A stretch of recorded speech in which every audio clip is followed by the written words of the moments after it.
자, 371회 시청회 시작하도록 하겠습니다.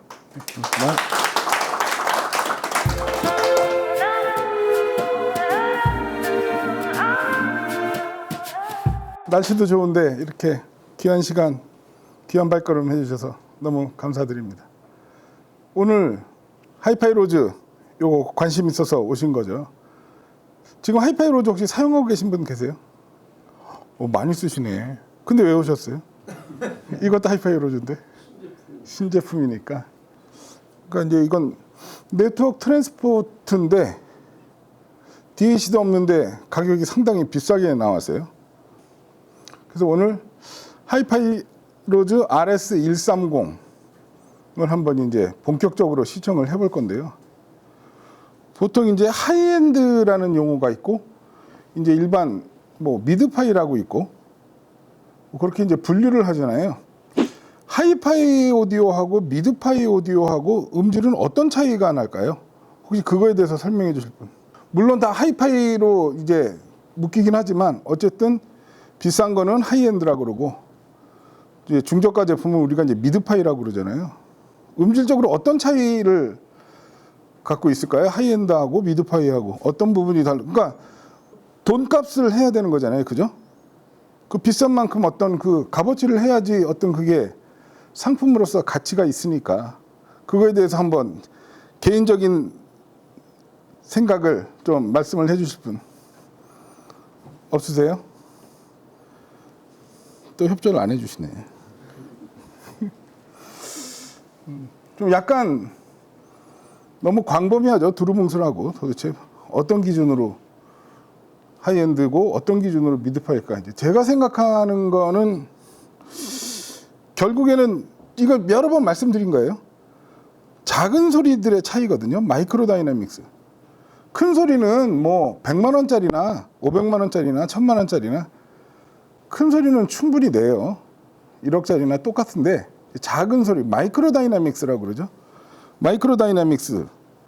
그 작은 소리들의 차이. 그러니까 늘 말씀드리는 이 야금들, 그러니까 배음, 잔향, 그리고 오늘 이제 앰비언스 얘기를 되게 많이 할 거예요. 앰비언스, 그 앰비언스의 차이가 이제 미드파이와 하이엔드를 나누는. 그리고 또 하나 뭐가 있을까요? 저는 음의 밀도 차이도 크다고 봅니다. 음의 밀도요. 음상 안에 꽉 차 있는 어떤 그런 음의 밀도도 미드파이와 하이엔드 쪽이 좀 차이를 갖고 있고, 그리고 보통 이제 정숙성 얘기하죠. 보통 이제 우리가 음악을 듣는데 뒷배경이 되게 조용하다. 그런 어떤 정숙성 부분. 결국에는 이제 최종적으로 늘 이제 오디오가 그냥 맨 마지막까지 이제 도달할 것은 이제 음악성이죠. 뮤지컬리티. 그러니까 그런 어떤 마이크로 다이나믹스, 앰비언스들이 살아나고 음의 밀도가 좋고 정숙하면서 오롯이 음악만 나오는 이제 그렇게 되면서 이제 음악성이 올라가는 거죠. 그래서 오늘 어쨌든 하이파이 로즈 RS130이 본격 이제 하이엔드의 어떤 단계로 진입하는 이제 첫 제품이라 할 수 있거든요. 그동안 어떻게 보면 이제 라이프 스타일에 가까운 제품들이었다면 이제 RS130은 이제 하이엔드급 오디오랑 연결을 하기 위해서 출시를 한 거겠죠. 본격 이제 하이파이 오디오, 하이엔드 오디오의 어떤 그 영역에 들어오기 위해서 만든 제품이 아닐까. 그래서 오늘 얘가 과연 하이엔드 오디오로서의 그 음질적 가치가 있는지 그걸 같이 한번 확인해 보는 그런 시간을 갖는 건데요. 그래서 사실은 이제 하이파이 클럽의 레퍼런스를 이제 총동원을 했습니다. 그래서 스피커는 아방가르드 트리오 26주년 럭셔리 에디션이고요. 앰프는 MTRX, EMM랩 MTRX. 이제 저 파워 앰프는 채널당 750W 나오는 8옴에서 4옴에서 1500W, 2옴에서 3000W를 내는 이제 어마어마한 그러니까 일반 홈 오디오로는 거의 가장 대출력을 내는 그 파워 앰프라 할 수 있겠죠. DAC는 MSB 레퍼런스 DAC. 이러니까 글쎄요, 여성분들이 많이 와서 오디오 가격을 얘기를 해도 되는지 모르겠지만 일단 지난번에는 뭐 했을 때 제가 이제 저 파워앰프를 200만 원이라고 소개를 했으니까 오늘도 200만 원짜리를 가지고 그 200만 원 주고 사가시겠다고요? 예, 드리겠습니다. 대신 집까지 들고 가셔야 돼, 혼자. 두 덩어리 다 한 사람이. 진짜 이제 초하이엔드급을 다 동원을 해본 겁니다. 이러면 어떤 일이 일어날까요? 경험적으로 혹시 알고 계신 분 계세요? 제 경험적으로는 이렇게 이제 오디오는 밸런스가 되게 중요한 것 같아요. 음색의 밸런스도 중요하고 그걸 토널 밸런스라고 그러죠. 배역의 밸런스도 중요하고 고역, 중역, 저역. 그 기기를 놓고 보면은 가격대 밸런스도 생각보다 되게 중요해요. 이렇게 해보면 예를 들어서 기기들이 막 조합이 됐는데 어느 하나가 기기 하나가 아니면 케이블이 가격대가 좀 떨어진 놈이 들어왔다. 그러면 나머지 애들이 그 어디서 급이 다른 놈이 들어왔어. 그러면서 그거 하나를 총 공격을 하는 느낌. 그러니까 그 기기가 공격 당하는 느낌. 그러면서 그 기기에 있는 단점을 다 드러내서 왜 우리가 쟤네랑 저런 거랑 연결이 되면 안 되는지 그 이유를 다 설명해 주는 듯한 느낌을 받을 때가 있거든요. 오늘이 이제 그 상황입니다. 물론 하이파이 로드에서는 제일 고가 모델로 나왔지만 사실은 지금 E급으로 놓고 보면은 굉장히 인문기에 가까운 그런 급이다 보니까 자, 요 아방가르드 109dB요. 굉장히 예민한 스피커예요. 뭐 현존하는 스피커 중에서 제일 어렵다고도 말씀드렸고 109dB라는 엄청난 음압으로 정말 이 민감하게 반응하는 그런 스피커고요. 저 EML MTRX는 자체 왜곡이 거의 없는 THD 플러스 N이 0.005%의 독보적인 스펙을 갖고 있는 앰프고요. 뭐 MSB, 뭐 레퍼런스 DAC야 뭐 검증을 받은 하이엔드급 DAC다 보니까 신호가 지금 이 하이파이 로즈 RS130 얘부터 시작을 한단 말이에요. 그러니까 얘가 잘못 만들기 시작했다. 그러면 사실은 DAC나 앰프 단이나 스피커에서 할 수 있는 게 아무것도 없어요. 그러니까 얘가 윗물이니까 얘가 맑은 신호를 만들어내주지 못하는 한 점점점 나쁜 것만 증폭이 되는 그런 최악의 상황을 맞을 수도 있는, 그러니까 어떻게 보면 굉장한 시험대에 한번 우리가 올려봤다 이렇게 말씀을 드릴 수 있는 거거든요. 오늘 RS130이 어떤 실력을 보여줄지 그거를 한번 알아보는 시간을 가져보도록 할게요. 음악을 한 곡 들어보고 가겠습니다. 프랭크 시나트라요. Fly to the Moon 요거 한번 들어보겠습니다.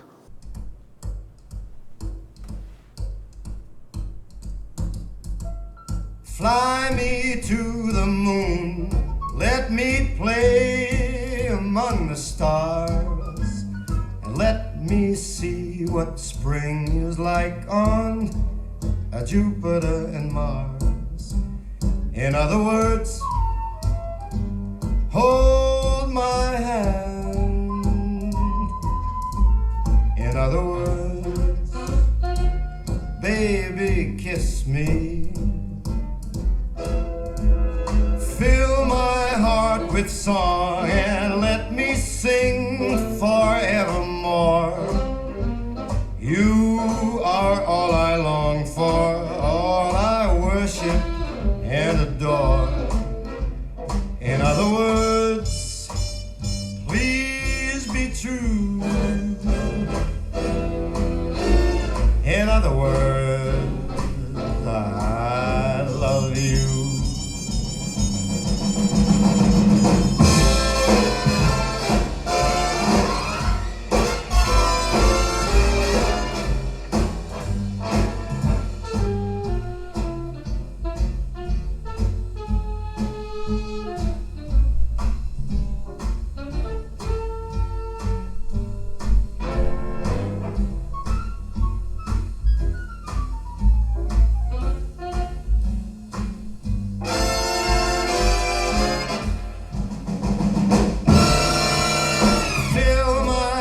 With song, let me sing forevermore.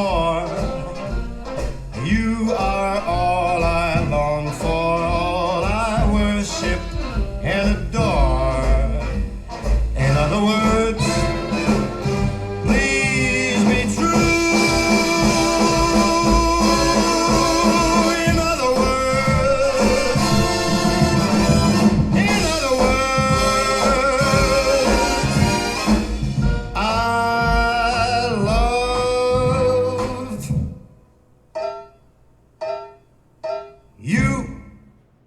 어떠셨어요? 네? 좋으셨어요? 괜찮으셨죠? 좋죠. 프랭크 시나트라 옛날 노래 나쁘지 않네.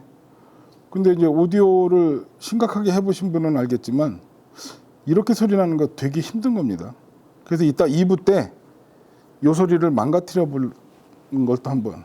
왜냐하면 이게 사실은 이렇게 처음 와갖고 낯선 공간에서 이렇게 처음 보는 시스템으로 딱 들었을 때 이 소리의 퀄리티가 어떻네 이렇게 확 와닿는 게 사실은 안 되거든요, 귀는.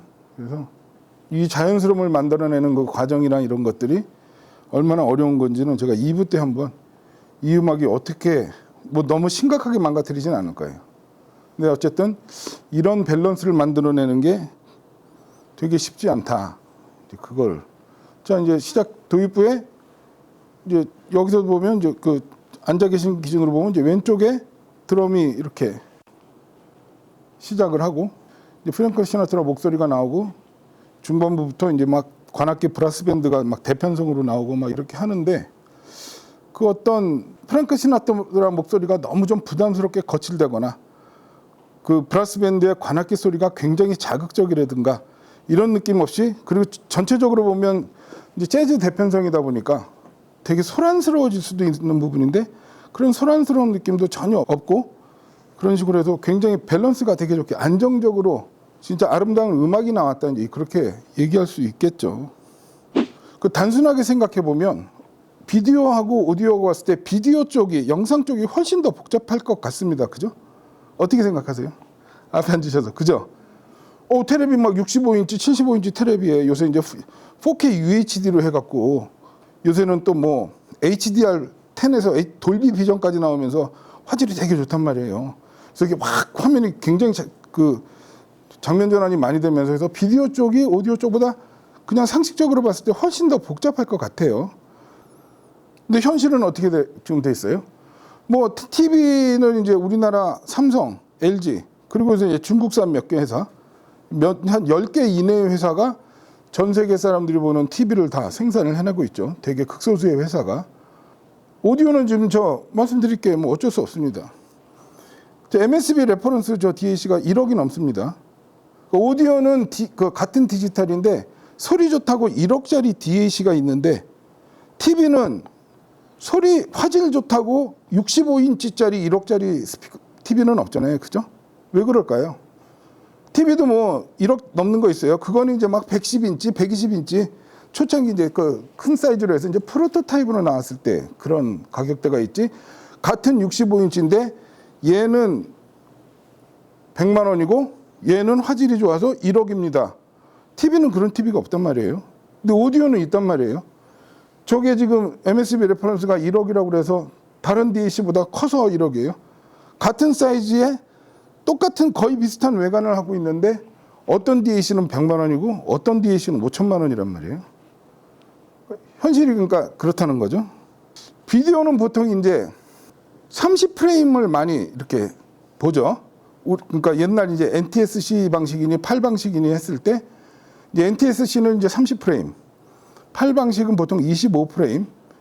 그러다가 이제 칼라로 넘어오면서 이제 NTSC는 29.97프레임을 쓰고 그러니까 이제 저도 이제 영상 편집을 하다 보니까 알게 되는 건데 30프레임이 있고 29.97프레임이 있어요.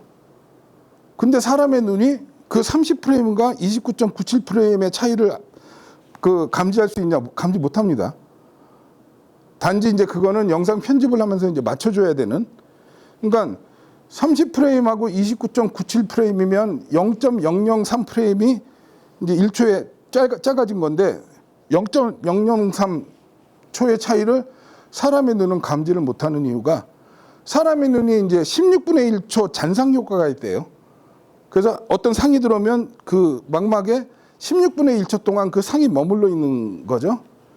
그래서 우리가 영화관 가서 24프레임으로 동영상을 볼 수 있는 거고 만화 영화도 볼 수 있는 거고 그러니까 눈은 16분의 1초 잔상 효과이기 때문에 그렇게 예민하고 그렇게 민감하지 않은 감각기관이다 이렇게 얘기를 할 수가 있겠죠. 그리고 비디오 쪽은 또 뭐가 있냐면 요새 다 디지털 세상이잖아요. 다 디지털이에요. 디지털 카메라로 촬영하고 컴퓨터에서 디지털 편집을 하고 디지털 전송을 해서 디지털 TV로 보고 있어요. 그 과정이 전 과정이 디지털이에요. 근데 오디오는요. 사람의 귀는 지금 음성 신호는 기본적으로 44.1kHz 1초를 44,100번으로 쪼갰어요. 그러면 30프레임이라는 거 30Hz로 보면 30Hz 대 44,100Hz 오디오가 훨씬 더 복잡하다는 거죠. 훨씬 더 어렵다는 거죠. 그러니까 우리가 뭐 그 NTS 시절에 30프레임으로 영상을 본다고 그랬을 때 그 30프레임인 이유가 한국은 60Hz 전기를 쓰니까 그걸 절반으로 나눠서 30프레임의 이제 NTSC 포맷이 나온 거고, 팔방식은 50Hz 전기를 쓰는 유럽이니까 그걸 절반으로 쪼개서 이제 25프레임이 나온 건데, 사실은 60Hz 전기를 기준으로 해서 30프레임을 만들었다는데 사실은 우리가 여기 들어오는 거 측정을 해보면 60Hz가 정확하게 안 들어와요. 59에서 61Hz 막 왔다 갔다 하거든요.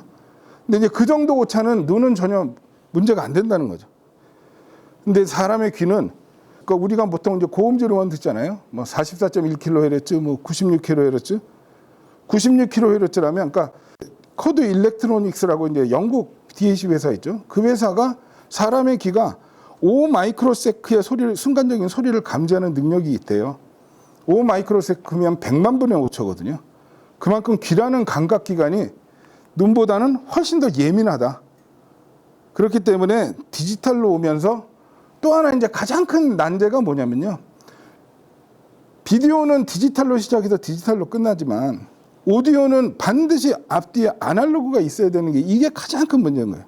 그러니까 디지털 오디오, 그러니까 그냥 그 단어만으로 디지털은 정확한데 디지털 오디오에서 소리 차이가 왜 나겠어?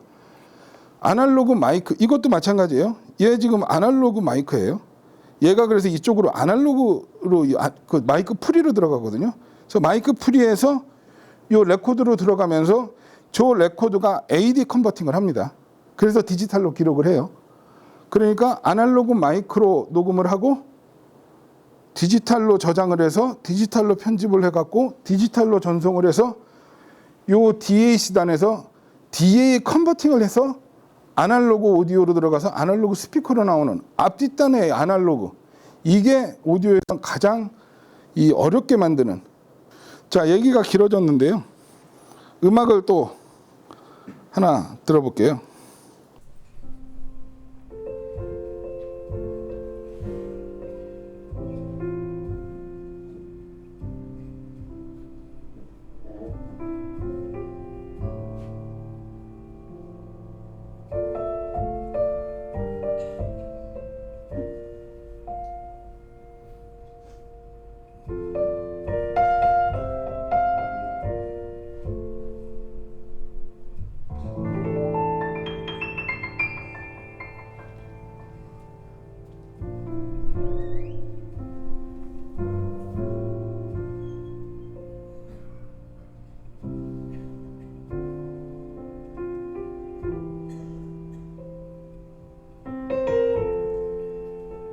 Just before our love got lost, you see, I am as constant as a morning star. I said, constantly in the darkness, where's it at? If you want me, I'll be in the bar.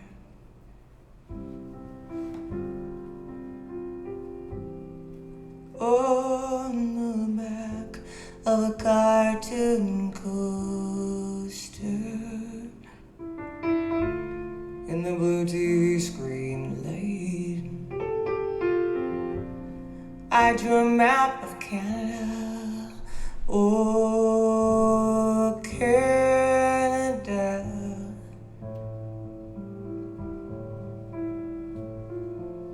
With your face sketched on it twice.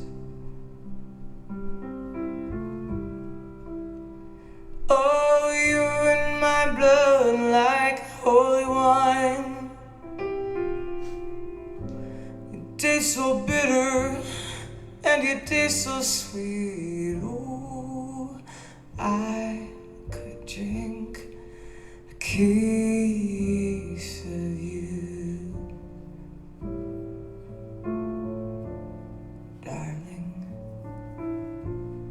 still be on my feet. I'd still be on my feet.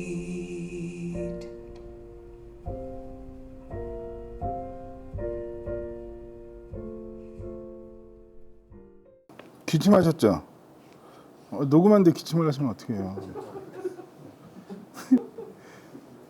아니 제가 그냥 죄송합니다. 농담한 건데 그 또 저희 유튜브 채널 다 구독하셨죠? 네. 그 어떤 분이 또 댓글을 다셨더라고요. 왜 자꾸 녹음하면서 기침 소리를 넣냐? 일부러 넣는 거냐? 어? 하이파이 클럽의 신뢰도가 떨어진다. 요즘 진짜 분노가 많은 사람들이 많은 것 같아. 그게 이 음악이었거든요. A Kiss of You. 이게 지금 보면 앞에 도입부에 이게 라이브 실황 공연이잖아요. 파리 실황 공연 음반이거든요. 그래서 이 음원의 기침 소리가 이렇게 중간중간 나온단 말이에요. 근데 이제 그 기침 소리를 듣고 왜 일부러 기침 소리를 듣냐? 그래서 아니 도대체 기침 소리 일부러 넣을 이유가 뭐가 있습니까? 그냥 그렇게 댓글 달았더니 지웠더라고. 다시 들어보고 보통 그런 걸 이제 우리가 안 들리는 소리가 들린다 뭐 이런. 지금 이 음악을 듣고 하이파이 로즈 130을 평가할 수 있습니다. 뭐 DAC 1억짜리에 앰프는 더 비싸죠. 뭐 말씀드려요. 프리파워에서 한 2억 6천 정도 하니까 이 스피커는 지금 살려면 뭐 이건 단종됐지만 이것도 그냥 원래 나왔을 때 5년 전 가격이 한 3억 정도 되는 거니까 그럼 이게 거의 한 10억대 케이블까지 해서 이런 애들이 좋으니까 당연히 뭐 하이파이 로즈 130이 더 좋게 나오지 않겠냐? 그렇지 않습니다. 반대입니다. 말씀드렸듯이 얘가 시작점이기 때문에 얘가 음을 어떻게 만들어내느냐에 따라서 그 다음은 얘네들이 더 나쁘게 만들면 나쁘게 만들지 소스 기기에서 잘못된 소리를 갑자기 프리앰프에서 이 정숙성을 만들어내고 파워앰프에서 뭐 스피커에서 마이크로 다이내믹스를 만들어내고 그런 거 없습니다. 얘네들은 그냥 드론 신호 그대로. 그래서 아까 제가 RS 이제 130에 대해서 그냥 음질에 대해서 먼저 말씀을 드리면 제 개인적으로는 하이파이 로즈에서 굉장히 성공적으로 한 방에 하이엔드 쪽으로 올라왔구나. 왜냐면 하이파이 로즈도 음질 쪽을 되게 신경을 쓴다는 얘기는 들었어요. 근데 그동안의 제품은 어떻게 보면 이제 캐주얼한 라이프 스타일 제품이면 얘네들이 이제 뭐 설계 쪽도 있다 설명을 할 건데 일단 음질부터 얘기를 하면 하이엔드 오디오가 갖춰야 될 어떤 기본적인 덕목들. 아까 말씀드렸던 하이엔드급과 미드파이의 차이요. 마이크로 다이나믹스 말씀드렸고 밀도 얘기 말씀드렸고 정숙성 얘기했었고 음악성 이렇게 네 가지로 이렇게 분류를 해본다 그러면 지금 이 음악에서 정말 조용하죠. 그죠? 그리고 이게 라이브 음반인데 막 중간에 기침 소리 그리고 저 뒤쪽 물론 이제 2채널이다 보니까 관람객은 가수 뒤쪽에서 이제 웅성거리는 소리가 나겠죠. 근데 관람객들의 웅성거리는 그런 소리 그러면서 굉장히 조용한 상태에서 다이애나 크롤이 나지막히 노래를 부른단 말이에요. 이게 정숙성입니다. 이게 이제 보통 다크 백그라운드라고도 얘기하고 하이엔드 오디오에선 뒷배경이 굉장히 조용하죠. 그 음악이 나오는데 지금 에어컨 소리도 있고 막 지금 산만한 분위기인데도 굉장히 조용한 느낌. 그죠? 차분해지는 느낌. 오히려 음악을 듣고 있는데 조용하고 마음까지 차분해지는 그런 거에 그 음악성입니다. 그게. 그래서 하이파이 로즈 RS130의 제일 마음에 드는 점은 굉장히 투명하고 유연한 고역을 갖고 있어요. 디지털 기기가 저러기가 쉽지 않거든요. 보통 이제 일반적으로 저 가격대의 제 경험으로 디지털 기기를 얘기를 해보면 이따 해상도 얘기도 할 건데 소리가 너무 이렇게 선명하거나 좋게 말하면 임팩트 있다고 볼 수 있지만 너무 힘이 들어가 있는 느낌이 많거든요. 그러니까 고역이 선명한 것까지는 좋은데 사실은 요 다이애나 크롤 음악에서 들리면은 그걸 이제 음상 주변의 블룸이 피오름이라고 얘기하거든요. 음상만 이렇게 선명하게 나오면 안 되거든요. 그 음상 주변에 음의 피오름 그리고 아스라이 사라지는 잔향 작은 소리들의 어떤 존재감이요. 그런 게 되게 중요한데 하이파이 로즈가 그런 성향을 다 갖고 있더라고요.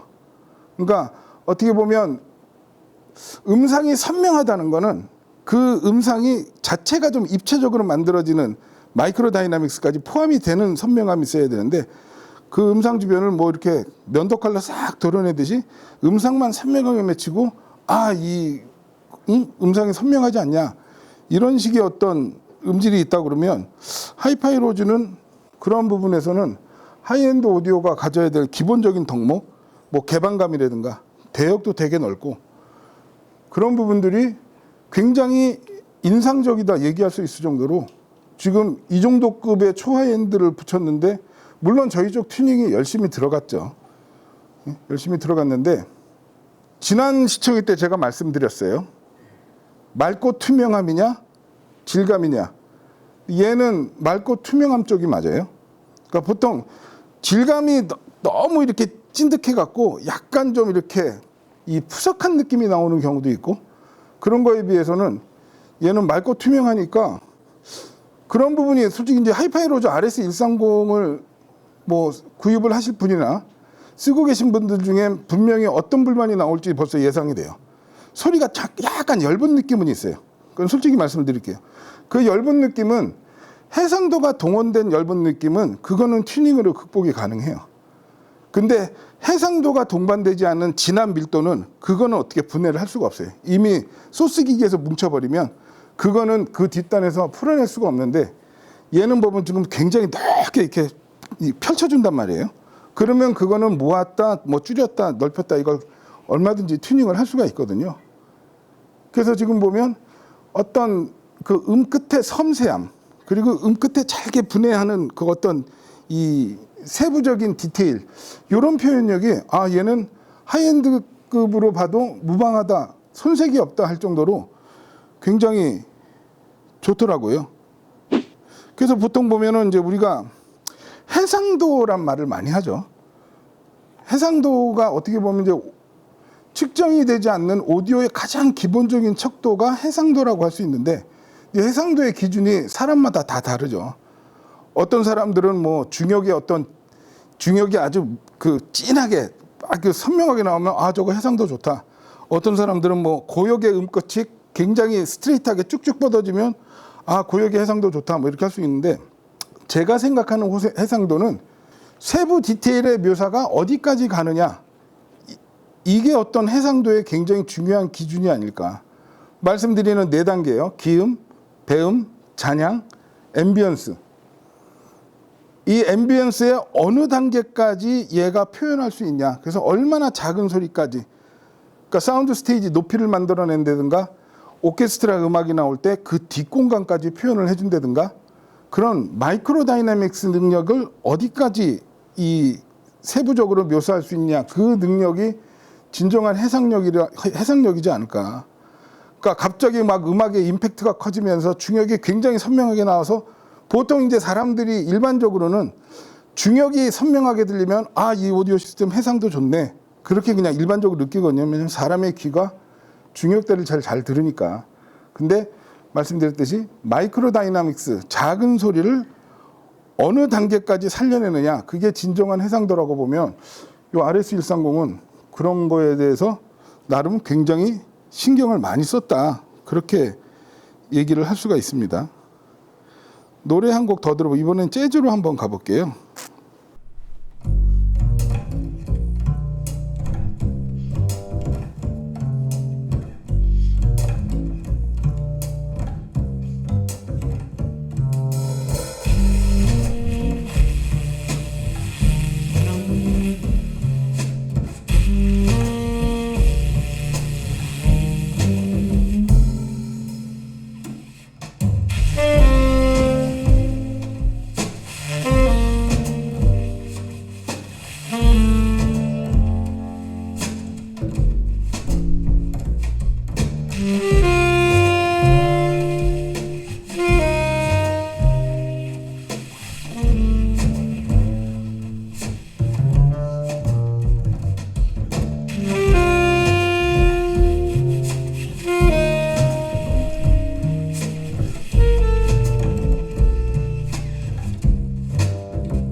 이게 마커스 필립 플러스 비스치라는 이제 재즈 그룹인데 콘트라베이스, 색스폰, 드럼 3인조입니다. 너무 좋죠. 저도 이거 아까 백 감독님 소개시켜 주신 음악인데 저도 처음 들어보는 건데 음악 너무 좋죠. 그러니까 이런 색스폰 소리에 막 바람 새는 소리하고 색스폰의 그 복잡한 배음도 하고 그런 어떤 마이크로 디테일들, 아까 말씀드린 해상도의 능력, 그죠? 그리고 이 드럼도 절대 일반 이런 재즈 드럼은 빵빵하게 나오지가 않거든요. 드럼의 저형마저도 굉장히 투명한 느낌? 아까 표현한 어느 부분까지 디테일하게 세부 묘사를 할 수 있냐, 그런 부분들이요. 그리고 콘트라베이스 저역이 굉장히 기분 좋게 깨끗하게 뚝뚝 떨어지면서 이렇게 밀려나간단 말이에요. 어떤 작은 신호까지 다 살려내는 능력, 그거 트랜스포트 능력입니다. 얘 능력이에요, 얘 능력. 그래서 RS130을 얘기를 해야겠죠. 그러면 저기 MSB에도 1억짜리 저 DAC에도 네트워크 렌더러가 들어가거든요. 그렇게 해서 이제 이더넷 연결돼서 룬으로 바로 쓸 수가 있는데 별도의 트랜스포트가 왜 필요하냐라는 어떤 생각이 들 수 있는데요. MSB에서도 이제 저 디지털 디렉터라고 그래갖고 같은 사이즈로 해갖고 이제 네트워크 트랜스포트가 따로 또 분리돼서 나옵니다. 왜 그럴까요? 물론 이제 DAC 제조사 입장에서 보면 그렇게 여러 덩어리를 나누면 여러 덩어리를 팔 수가 있으니까 뭐 매출에 도움이 될 수는 있겠지만 이제 음질적으로만 냉정하게 보면 지금 그거는 제가 RS130에 대해서 설명을 드리면서 얘네 인제가 이 제조사에서 밝히는 어떤 그런 것들이 있거든요. 그거를 설명을 드리면서 설명을 드릴게요. 요게 이제 CI테크라는 회사에서 이제 만드는 게 하이파이 로즈라는 브랜드인데 이 회사가 이제 조사를 해봤더니 키오스크 만드는 회사더라고요. 꽤 규모가 있나 봐요. 그래서 우리가 그냥 홈페이지 잠깐 봤더니 되게 여기저기 많이 설치를 했던데 파리바게트하고 베스킨라빈스에 가면 키오스크로 주문하는 거 있죠. 그거를 이 회사가 다 개발을 해서 납품을 하는 그런 회사더라고요. 그 회사에서 이제 뭐 사장이 오디오에 관심이 있거나 그러니까 이제 오디오 사업부를 만들어서 이제 만든 브랜드가 이제 하이파이 로즈고요. 일단 RS130은 크게 두 가지죠. 요 편의성하고 어떤 음질이겠죠, 음질. 고음질, 하이엔드급 음질 설계 이제 두 가지를 중점적으로 고려를 해서 만든 제품인 것 같은데 뭐 당연한 걸 수도 있겠지만 어쨌든 전체 다 알루미늄 케이스에 지금 담아서 사실은 저 알루미늄 케이스가 뭐 외관적으로도 더 고급스러워 보이는 부분도 있지만 분명히 음질적으로 알루미늄 케이스가 갖고 있는 장점들이 있거든요. 아무래도 그 차폐 능력도 더 좋고 그리고 이제 외부 진동이나 자체 진동에 의해서도 대응력이 좋으니까 하이엔드는 이제 전부 다 두꺼운 이제 알루미늄 케이스를 사용을 하죠. 그리고 뭐 리니어 전원부를 써서 DC부에 뭐 슈퍼 캐파시터를 사용을 했고 뭐 그런 거는 이제 일반적인 내용인데 그 다음부터 이제 계속 얘가 노이즈 얘기를 합니다. 노이즈의 그 전기적 노이즈 절연을 위해서 광 네트워크, 광 USB를 지원을 한다고 하고 있고요. 그리고 OCXO 클럭을 사용을 했다. 그러면서 그걸 또 이제 굉장히 큰 마케팅 포인트로 쓰고 있어요. 지난번 저 미넨 갔을 땐가 엑스포나 갔을 땐가 그 박성수 리뷰어님 여기서 시청회 하셨었죠. 그때 오셨던 분 그 영상도 올라갔는데 그분이 이제 LP 얘기하면서 그런 얘기해요. 뭐 계절 따라 LP는 소리가 달라지고 비 올 때는 튜닝을 하면 그 LP 세팅을 하면 안 되고 비 올 때 소리가 다르고 뭐 더울 때 다르고 날씨마다 온도마다 LP 소리가 달라지기 때문에 세팅을 계절별로 바꿔줘야 되고 막 그런 얘기를 합니다. 환장한 거죠, 그죠? 약간 황당하게 들리긴 하지만 사실은 그게 팩트입니다. 뭐 이렇게 민감하게 그렇게까지 오디오를 해야 돼? 일단 이 음파가 온도에 의해서 속도가 변하잖아요. 날씨마다, 기온마다, 습도마다 오디오 소리는 달라지게 돼 있는데 이 얘기를 왜 갑자기 꺼내냐면 그게 아날로그 LP에만 해당되는 소리냐 디지털에도 똑같이 적용된다는 걸 말씀을 드리려고 하는 거예요. 그래서 클럭이 이제 여러 종류 되게 많죠. 클럭의 종류도 되게 많잖아요. 근데 심플하게 해보면 이제 SPXO가 제일 간단한 클럭이에요. 그래서 그게 심플 패키지드 크리스탈 오실레이터를 이제 SPXO라고 하고, 그 다음에 이제 TCXO라고 있어요. 이게 뭐냐면 템퍼레이처 컴퍼세이션 크리스탈 오실레이터 해갖고요. 여기 템퍼레이처가 들어갑니다. 이걸 번역을 하면 온도 보상형 수정 발진자예요. 수정 발진자를 이용을 하는 게 클럭이잖아요. 수정 발진자 클럭이잖아요. 이 수정이 발진을 할 때 온도에 따라서 이 발진 주파수가 계속 변해요. 근데 클럭의 생명은 뭐예요? 굉장히 정확한 시간을 나눠줘야 되는 게 클럭의 역할이잖아요. 근데 겨울하고 여름하고 그냥 내버려, 그리고 이제 앰프가 차가울 때하고 뜨거울 때하고 DAC가 그때마다 이게 클럭 주파수가 변해버리는 거예요. 그래서 그거를 보정해 주는 게 템퍼레이처 컴퍼세이션 크리스탈 오실레이터 방식이고요. 그 다음에 이제 VCXO라는 방식도 있어요. 그래서 이건 볼테지 컨트롤드 크리스탈 오실레이터를 이제 VCXO라고 그러고, OCXO가 뭐의 약자인지 아시는 분? OCXO. 됐습니다. 이 전문가분은. OCXO가 뭐냐면요, 오븐 컨트롤드 크리스탈 오실레이터예요. 그러니까 그 클럭 안에 오븐을 넣어놓은 거예요. 그래서 이 클럭 안에 내부 온도를 일정 수준 이상 고온으로 굉장히 이제 올려주면 수정 발진자가 굉장히 안정적으로 동작한다는 거거든요. 그래서 클럭 중에 제일 비싸고 굉장히 정교하게 작동을 하는 그게 이제 OCXO.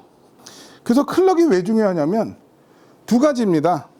노이즈하고 지터거든요. 이거는 이제 MSB라든가 DCS라든가 이런 이제 그 하이엔드급 DAC 제조사들이 이제 얘기를 하는 것들이거든요. 그 다음에 얘기하는 게 음원 캐싱용 SSD를 써서 뭐 외부 USB나 네트워크에서 넘어온 음원이 노이즈와 진동에 의해서 그 지터가 발생하는 거를 최소화하기 위해서 내부 캐싱 SSD를 썼고, 그리고 외부 마스터 클럭을 55옴, 75옴짜리 두 개를 선택을 해서 외부 마스터 클럭도 사용을 할 수 있고, 그리고 내부를 뭐 유튜브 요새 다 리뷰 나가니까 보셔서 알 거예요. 내부를 이제 5구역으로 나눠놨어요. 트로이달 트랜스포머, AC 전원부, DC 전원부, 그 다음에 오디오 신호 처리부, 디지털 신호 출력부, 요걸 전부 기판을 다 나눠놓고, 그 다음에 전원부하고 디지털 쪽은 또 알루미늄 블록으로 이렇게 격벽을 쳐놨어요. 그게 다 이제 노이즈 차폐 때문에 이렇게 해놓은 겁니다. 아니 그냥 우리가 알고 있는 단순한 디지털 신호를 전송하는데 왜 이렇게 노이즈 얘기를 할까? 처음부터 끝까지 다 노이즈 얘기거든요. 서킷 아이솔레이터를 했고, 그 다음에 퓨즈를 쓰지 않고 퓨즈레스 서킷 브레이커를 썼고, 그리고 모든 입출력단에 노이즈 아이솔레이터 회로를 탑재했다. 그러니까 그냥 노이즈만 계속 얘기를 하는데, 물론 뭐 그냥 요즘 그게 트렌드니까 노이즈 한번 얘기해 볼까? 그래서 적진 않았겠죠. 만들다 보고 이제 튜닝을 하다 보니까 아, 이게 노이즈가 굉장히 이 음질에 영향을 주는구나. 그러다 보니까는 이렇게 노이즈에 대해서 이제 굉장히 그 심각한 얘기를 해놨겠죠. 그래서 이것도 이제 여러 번 말씀드리는 건데, 오디오는 결국 노이즈와의 싸움입니다. 노이즈와 원본 신호의 그러니까 원본 신호의 노이즈를 어떻게 없앨 거냐. 왜냐하면 모든 기기에서 다 노이즈가 발생을 하는 거거든요. 자체적으로 뭐 우리 그냥 주변 환경에 크게 이제 세 가지 노이즈가 있죠. 그라운드 노이즈, EMI, RFI. 세 가지 노이즈가 있을 수가 있고, 그래서 턴테이블의 노이즈와 그러면 디지털 소스 기기의 노이즈는 어떤 영향을 받을까를 생각을 해봤더니, 자, 이 턴테이블이 있어요. 얘도 아날로그니까 아날로그가 노이즈에 취약해요. 디지털로만 가면 디지털 1과 0은 노이즈에 대해서 굉장히 강합니다. 노이즈에 의해서 데이터가 바뀌진 않아요. 결국에는 이제 아날로그가 노이즈에 취약하고, 말씀드린 디지털 오디오 맨 앞단과 맨 뒷단이 아날로그라는 게 이게 문제인 거라고 이제 말씀을 드리는 거거든요. 그러니까 어쨌든 아날로그로 최종 출력이 돼야 되니까 노이즈에 민감할 수밖에 없는데, 아날로그 턴테이블은 노이즈에 어떤 영향을 받을까요? 제일 큰 건 진동입니다. 진동. 바닥 진동이 있을 수도 있겠고, 공기 중에 진동도 있을 거고, 이런 토난 같은 경우도 이제 진동이 있을 거고, 진동에 의해서 이제 노이즈가 발생을 하는 거죠. 그리고 저 안에 들어가 있지만 그러니까 이것도 이 턴테이블이 왜 모타를 밑에다 분리해 놓고 요 서브 플래터 위에다가 메인 플래터를 자기로 올렸어요. 그래서 얘는 지금 이 구동부하고 얘 턴테이블하고 이렇게 떠 있어요. 공중부양이 되어 있는 플래터입니다, 이게. 이런 식으로 병적으로 이렇게 설계를 하거든요. 그러니까 아날로그의 노이즈는 이제 진동, 그리고 뭐 모타의 진동, 뭐 요 정도 되겠죠. 그럼 디지털 오디오의 노이즈는 뭘까요? 디지털 오디오는 아날로그 노이즈에다가 고주파 노이즈가 더해진 거라 보시면 되거든요. 그러니까 훨씬 더 심각한 상태인 거예요, 디지털이. 훨씬 노이즈에 취약한 게 디지털이 노이즈에 취약한 게 아니라 디지털 오디오. 맨 최종단을 아날로그로 만들어야 되는 디지털 오디오가 노이즈에 굉장히 취약한 거죠. 자, 기본적으로 44,100Hz의 고주파에다가 신호를 신어요. 그죠? 그러다 보니까 그 고주파, 44,100Hz의 고주파에다가 신호를 싣다 보니까 다른 고주파 노이즈에 의해서 이 신호 변형이 되게 심각하게 이루어지는 거죠. 그러다 보니까 이 하이파이 로즈 RS130이 그렇게 단계별로 계속 노이즈를 이렇게 차단했습니다. 이렇게 없앴습니다. 이렇게 없습니다 해서 그렇게 해서 만들어낸 결과물이라 할 수 있겠죠. 그래서 이 트랜스포트하고 DAC가 분리되면 장점이 뭐냐? 이쪽도 네트워크 스트리밍이니까 굉장히 고속으로 처리하는 CPU, 여기도 CPU가 막 3개인가 4개인가 뭐 많이 들어가 있고 굉장히 고속 데이터 처리를 하는 장치란 말이에요. 컴퓨터 이쪽 요 장비를 DAC하고 분리를 해놓으면서 음질적인 장점을 얻을 수가 있다.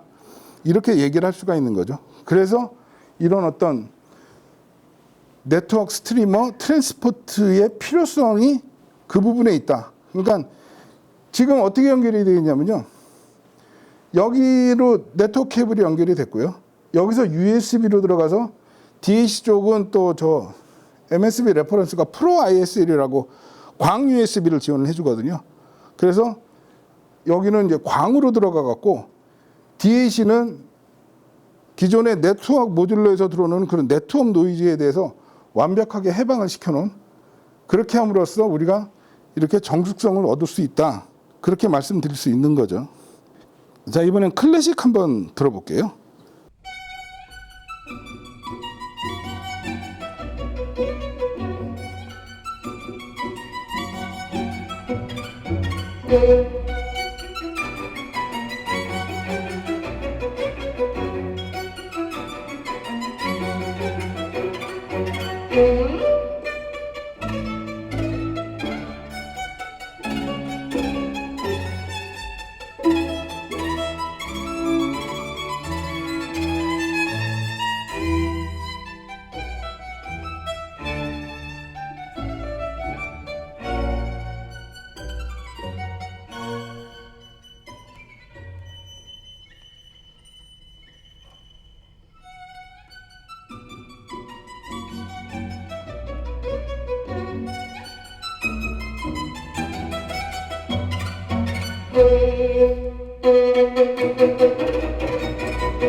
파가니니 바이올린 앙상블을 해서 린다 애시워스가 연주한 음반인데 아마 이게 온라인에는 없을 겁니다.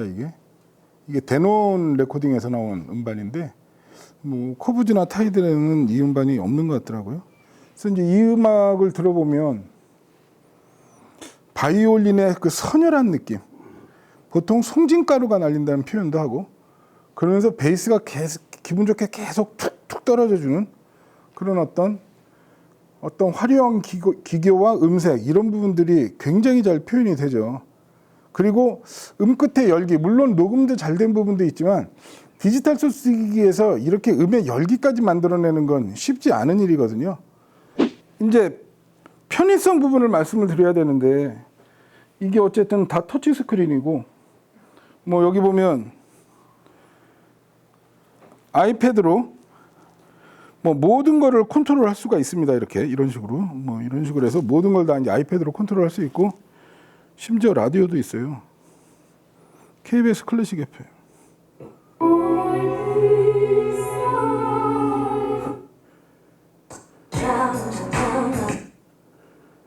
생각이 달라질 수밖에 없네요. 그 말씀하셨던 대로 이런 식으로 다녀오신 분들 또 인도를 갈래 말래 하면 평가가 극과 극이란 말이에요. 글쎄요. FM 라디오도 있고 인터넷 라디오도 있고, 이렇게 보면은 뭐 유튜브도 가능하거든요.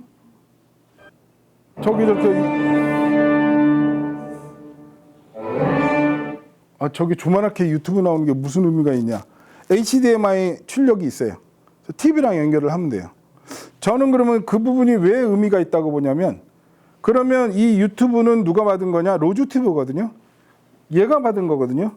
그래서 얘가 받은 신호를 영상은 TV로 보내주고 음성은 USB로 오디오로 보내주니까 TV도 엄청난 노이즈원이거든요. 저 LED 모니터 자체가, LCD 모니터 자체가 계속 깜빡거리는 거기 때문에 TV 자체도 굉장히 큰 노이즈원이거든요. 그러니까 TV에서 들어온 HDMI 신호를 오디오가 재생하는 거하고, 여기에 들어온 신호를 오디오 신호는 오디오 쪽으로 내보내고 영상만 TV로 보내는 어떤 전송의 주체가 달라진다는 건 저는 나름 의미가 있다고 보는 거거든요. 그래서 이렇게 해서 TV로 연결하면 영상 쪽까지 가능한, 그리고 얘는 어쨌든 현존하는 거의 모든 포맷을 지원을 합니다. 모든 스트리밍 서비스, 스포티파이 기본적으로 지원하고, 뭐 타이달이니 코브즈니, 벅스도 쓰시는 분이 있으면 벅스 뮤직도 지금 인앱으로 다 들어와 있고, 거기에 룬 레디까지 되고, 그러니까 그런 포맷들이 다 지원된다는 건 굉장한 장점이겠죠. 계속 그리고 업데이트를 해주니까 그런 부분들, 그러니까 사용의 편의성 측면에서만 놓고 봐도 거의 현재 시장에 나와 있는 제품 중에서는 탑 클래스라 할 수 있고, 거기다가 음질까지도 굉장히 좋아진, 잠깐 쉬었다가 5분 정도만 쉬었다가요, 2부 때 아까 말씀드린 그 앰비언스 부분하고, 그러면 도대체 이 디지털 오디오에서 노이즈가 어떤 영향을 주길래 이렇게 RS130이 노이즈 얘기를 이렇게 심각하게 하는지 그 부분을 직접 시연해 드려보도록 하겠습니다. 한 5분만 쉬겠습니다. 네.